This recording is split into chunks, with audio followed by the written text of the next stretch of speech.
आज का यह क्लास बंगाल विभाजन से संबंधित महत्वपूर्ण क्लास है। इस क्लास को देख लेते हैं तो बंगाल विभाजन से संबंधित दूसरा कोई क्लास नहीं देखना पड़ेगा। चलिए क्लास शुरू करते हैं। बंगाल विभाजन के निर्णय की औपचारिक घोषणा कब की गई थी? इसका सही आंसर है ऑप्शंस ए 19 जुलाई 1905 में।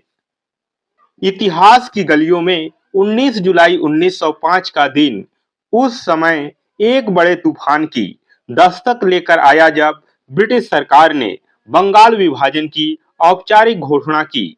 हालांकि कुछ दस्तावेज में इसे 20 जुलाई भी माना गया है, लेकिन आधिकारिक तौर पर शिमला से यह आदेश जारी हुआ। लॉर्ड कर्जन का यह कदम भारतीय राष्ट्रवाद की बढ़ती लहर को रोकने का एक कूटनीतिक प्रयास था। इस घोषणा ने पूरे बंगाल में आक्रोश की एक ऐसी ज्वाला जला दी जिसने भविष्य के स्वतंत्रता संग्राम की दिशा बदल दी। बंगाल विभाजन के समय भारत का वायसराय कौन था? इसका सही आंसर है options B Lord Curzon. Lord Curzon जो 1899 में भारत का वायसराय बनकर आया था, अपनी साम्राज्यवादी नीतियों के लिए कुख्यात था। उसे लगता था कि कलकत्ता भारतीय राजनीति का केंद्र बन चुका है और बंगाल की एकता ब्रिटिश साम्राज्य के लिए खतरा है। उसने विभाजन को प्रशासनिक सुगमता का जामा पहनाया, लेकिन असल में उसका उद्देश्य हिंदू मुस्लिम एकता में दरार डालना था। कर्जन के इस अहंकारी निर्णय ने फूट डालो और राज करो की नीति को स्पष्ट कर दिया। बंगाल विभाजन का निर्णय प्रभावी किस तिथि को हुआ था? इसका सही आंसर है ऑप्शन सी 16 अक्टूबर 1905 में। 16 अक्टूबर 1905 को बंगाल विभाजन आधिकारिक रूप से लागू हो गया। पूरे बंगाल में इस दिन को शोक दिवस के रूप में मनाया गया। लोगों ने उपवास रखा, कलकत्ता की सड़कों पर नंगे पांव जुलूस निकाला और गंगा में स्नान कर अपनी एकता का परिचय दिया। इस दिन को राखी दिवस के रूप में मनाया गया, जहां लोगों ने एक दूसरे की कलाई पर राखी बांधकर यह संदेश दिया कि कोई भी साम्राज्य उन्हें अलग नहीं कर सकता। ब्रिटिश सरकार द्वारा बंगाल विभाजन का आधिकारिक कारण क्या बताया गया था?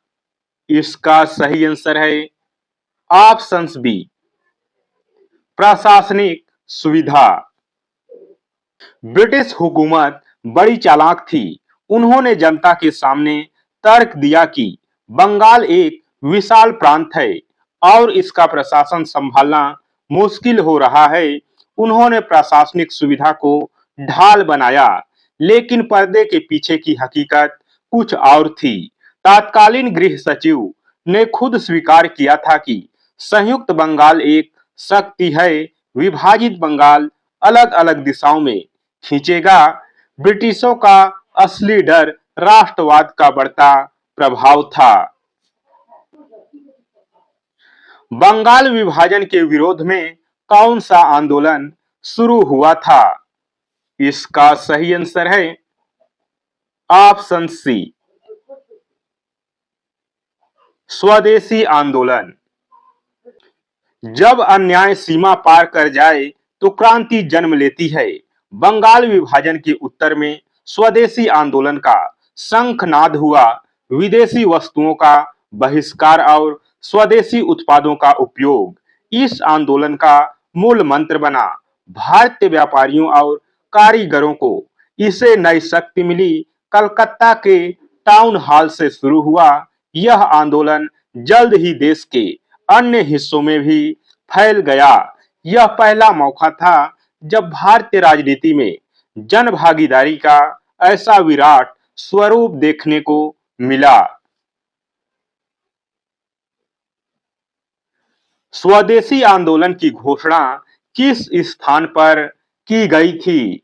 इसका सही आंसर है option B, Calcutta town hall. 7 अगस्त 1905 की वह दोपहर कलकत्ता के लिए ऐतिहासिक थी। कलकत्ता टाउन हॉल में एक विशाल जनसभा आयोजित की गई, जहां हजारों की संख्या में छात्र और नेता जमा हुए। इसी सभा में बहिष्कार प्रस्ताव पास किया गया और स्वदेशी की मशाल जलाई गई। इस बैठक ने ब्रिटिश सरकार को चेतावनी दी कि बंगाल झुकने वाला नहीं है। यह स्थान भारतीय स्वाभिमान और प्रतिरोध का प्रतीक बन गया। विभाजन के दिन को राखी दिवस के रूप में मनाने का सुझाव किसने दिया था? इसका सही आंसर है ऑप्शन बी, रविंद्रनाथ टैगोर। कवि गुरु रविंद्रनाथ टैगोर ने विभाजन की कड़वाहट को प्रेम और एकता के सूत्र में पिरोने की कोशिश की। उन्होंने सुझाव दिया कि 16 अक्टूबर को हिंदू और मुस्लिम एक दूसरे की कलाई पर राखी बांधें। यह भाईचारे का एक ऐसा मौन संदेश था जिसने ब्रिटिशों की फूट डालो और राज करो की नीति पर प्रहार किया। टैगोर ने न केवल कलम से बल्कि प्रतीकों से भी भारतीय समाज को जोड़ने का काम किया। आंदोलन के दौरान आमार सोनार बांग्ला गीत किसके द्वारा लिखा गया था? इसका सही आंसर है ऑप्शन बी, रविंद्रनाथ टैगोर।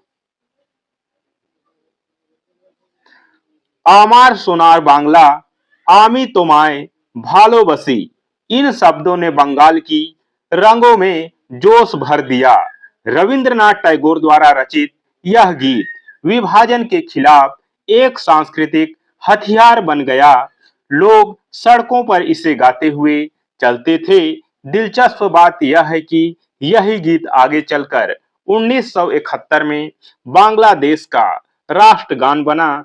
यह गीत बंगाल की मिट्टी, उसकी सुंदरता और अखंडता के प्रति गहरे प्रेम को दर्शाता है। विभाजन के बाद कौन से दो नए प्रांत बनाए गए थे? इसका सही आंसर है ऑप्शन ए, पूर्वी बंगाल और असम या पश्चिम बंगाल। कागज पर लकीरें खींचकर बंगाल के दो टुकड़े कर दिए गए। पहला प्रांत बना पूर्वी बंगाल और असम, जिसकी राजधानी ढाका रखी गई। दूसरा हिस्सा था पश्चिमी बंगाल, जिसमें बिहार और उड़ीसा भी शामिल थे। इसकी राजधानी कलकत्ता थी। पूर्वी बंगाल में मुस्लिम आबादी अधिक थी, जबकि पश्चिमी बंगाल में हिंदू आबादी। इस विभाजन के जरिए अंग्रेजों ने धार्मिक आधार पर ध्रुवीकरण करने की गहरी साजिश रची थी। दिल्ली में स्वदेशी आंदोलन का नेतृत्व किसने किया था? इसका सही आंसर है ऑप्शन बी, सैयद हैदर रजा। आंदोलन की लपटें केवल बंगाल तक सीमित नहीं रहीं। दिल्ली के दिल में स्वदेशी की अलग जगाने का श्रेय सैयद हैदर रजा को जाता है। उन्होंने राजधानी में स्वदेशी कपड़ों की होली जलाई और लोगों के एकजुट किया। यह इस बात का प्रमाण था कि स्वदेशी आंदोलन एक अखिल भारतीय स्वरूप ले रहा था। रज्जा के नेतृत्व ने यह साबित कर दिया कि विभाजन के विरोध में हिंदू और मुस्लिम कंधे से कंधा मिलाकर खड़े थे। पंजाब में स्वदेशी आंदोलन को किसने गति प्रदान की थी? इसका सही आंसर है ऑप्शन बी, लाला लाजपत राय और अजीत सिंह।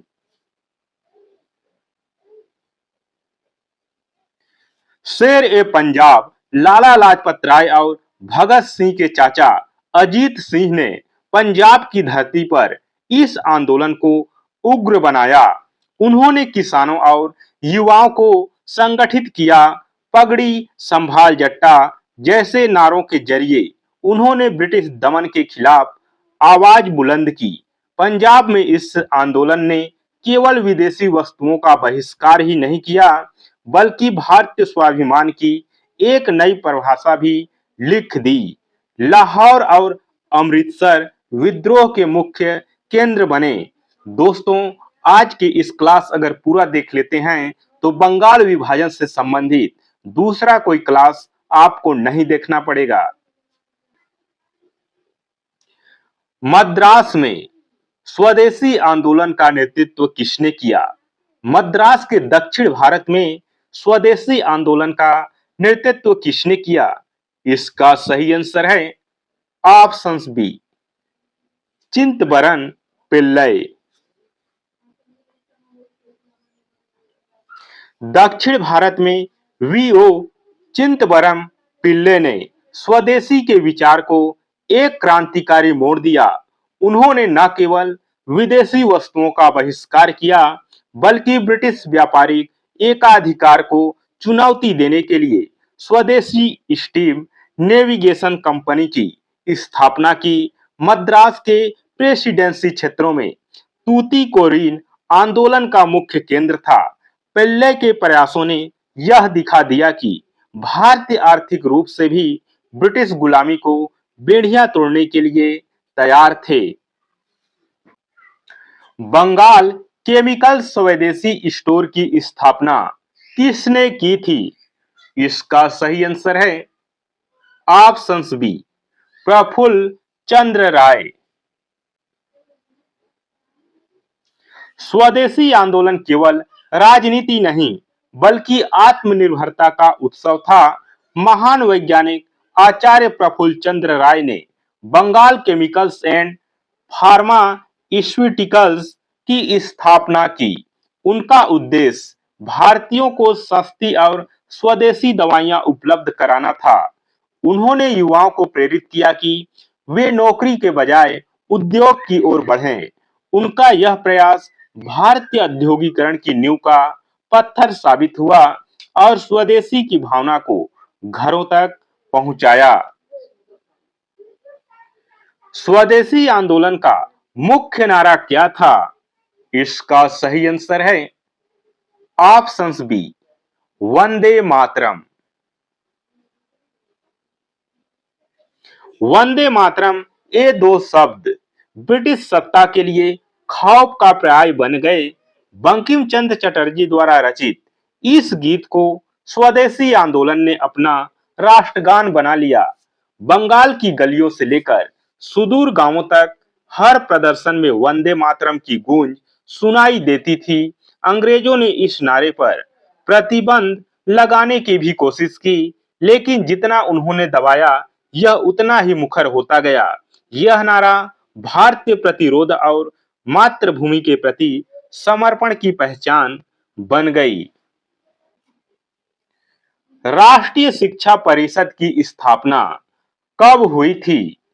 इसका सही आंसर है ऑप्शन बी, 1906 में। अंग्रेजी शिक्षा प्रणाली का जवाब देने के लिए 15 अगस्त 1906 को राष्ट्रीय शिक्षा परिषद का गठन किया गया। स्वदेशी नेताओं का मानना था कि बच्चों को ऐसी शिक्षा मिलनी चाहिए जो राष्ट्रीय गौरव और संस्कृति पर आधारित हो। सतीश चंद्र मुखर्जी की डॉन सोसाइटी ने इसमें महत्वपूर्ण भूमिका निभाई।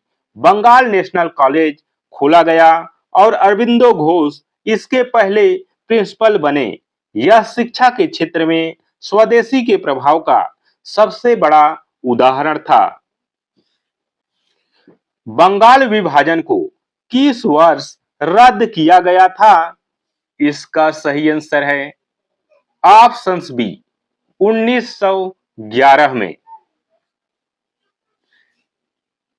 1911 में जब ब्रिटिश राजा जॉर्ज पंचम भारत आए तो दिल्ली दरबार में बंगाल विभाजन को रद्द करने की घोषणा की गई। यह भारतीय राष्ट्रवादियों की एक बड़ी जीत थी। हालांकि विभाजन रद्द हो गया, लेकिन अंग्रेजों ने एक नई चाल चली। राजधानी को कलकत्ता से हटाकर दिल्ली ले जाने का फैसला किया गया। बंगाल फिर से एक हो गया, लेकिन बिहार और उड़ीसा को अलग प्रांत बना दिया गया। विभाजन रद्द करने के समय भारत का वायसराय कौन था? इसका सही आंसर है ऑप्शन बी, लॉर्ड हार्डिंग। 1911 में जब विभाजन रद्द हुआ, उस समय लॉर्ड हार्डिंग द्वितीय भारत के वायसराय थे। उन्होंने महसूस किया कि बंगाल में बढ़ता असंतोष पूरे भारत में विद्रोह का कारण बन सकता है। हार्डिंग ने किंग जॉर्ज पंचम की यात्रा के दौरान सद्भावना के रूप में विभाजन को वापस लेने की रणनीति अपनाई।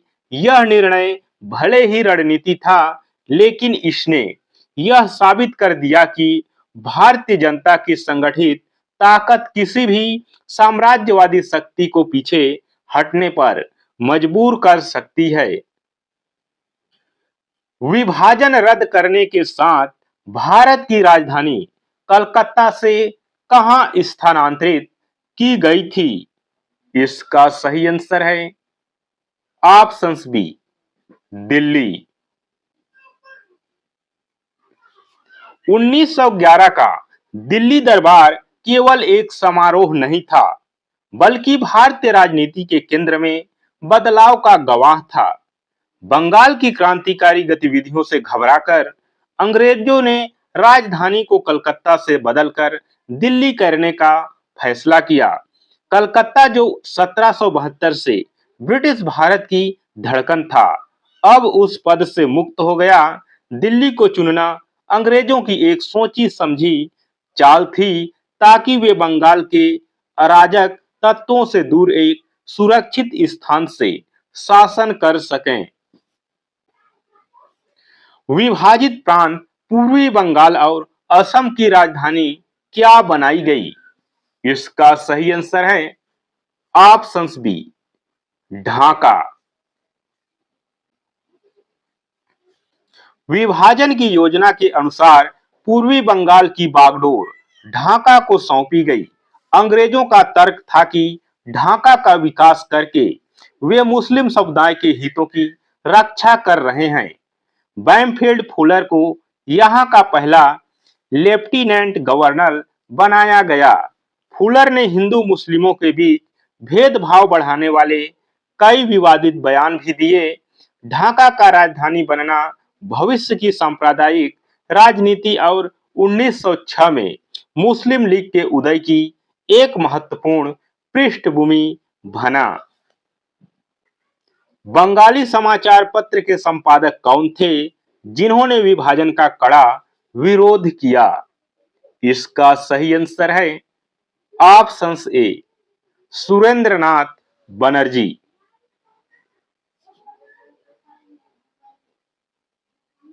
सुरेंद्रनाथ बनर्जी, जिन्हें बिना ताज का बादशाह कहा जाता था, ने अपनी लेखनी विभाजन के विरोध ढाल बनाया। उनके समाचार बंगाली ने जनता को जागरूक करने में महत्वपूर्ण भूमिका निभाई। उन्होंने कहा था कि विभाजन हमारे ऊपर एक बम की तरह गिरा है। बनर्जी ने उदारवादी और उग्रवादी के बीच एक पुल का काम किया और बंगाल की एकता को बचाने के लिए आक्रामक प्रचार अभियान चलाया। निष्क्रिय प्रतिरोध का सिद्धांत किसने प्रतिपादित किया था? इसका सही आंसर है ऑप्शन बी, अरबिंदो घोष।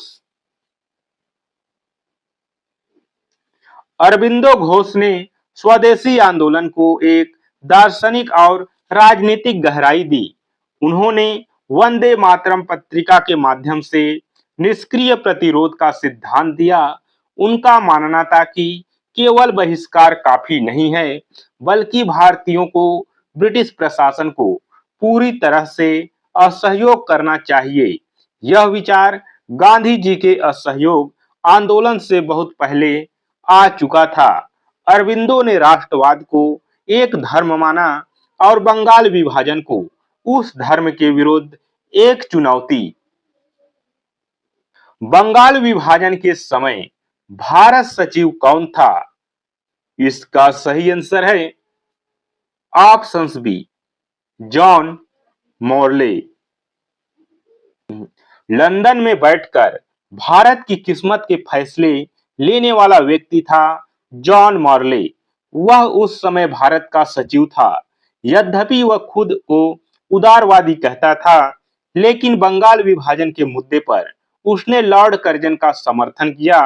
बाद में 1909 में पार्लियामेंटो सुधार के जरिए उसने सांप्रदायिक निर्वाचन प्रणाली की शुरुआत की, जिसकी जड़ें बंगाल विभाजन की कूटनीति में ही छिपी थीं। मॉर्ले का कार्यकाल भारतीय राजनीति में विभाजनकारी नीतियों के विस्तार का दौर था। विभाजन के परिणाम स्वरूप 1906 में किस संगठन का स्थापना हुई थी? इसका सही आंसर है ऑप्शंस बी, मुस्लिम लीग। विभाजन की आग में सांप्रदायिकता का जो बीज बोया था, वह 30 दिसंबर 1906 को मुस्लिम लीग की स्थापना के रूप में सामने आया। ढाका के नवाब सलीमुल्लाह और आगा खां के नेतृत्व में इस संगठन का जन्म हुआ। अंग्रेजों ने इसे कांग्रेस के प्रभाव को कम करने और मुस्लिमों को स्वतंत्रता आंदोलन से अलग रखने के लिए प्रोत्साहित किया। बंगाल विभाजन की कूटनीति ने भारत के भविष्य के दो टुकड़ों की नींव यहीं रख दी थी। कांग्रेस के किस अधिवेशन में स्वराज की मांग पहली बार औपचारिक रूप से रखी गई थी? इसका सही आंसर है ऑप्शंस बी, कलकत्ता 1906 में।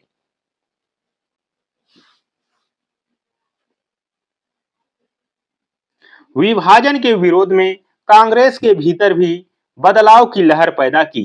कलकत्ता अधिवेशन 1906 में वयोवृद्ध नेता दादा भाई नौरोजी की अध्यक्षता में कांग्रेस ने पहली बार स्वराज को अपना लक्ष्य घोषित किया।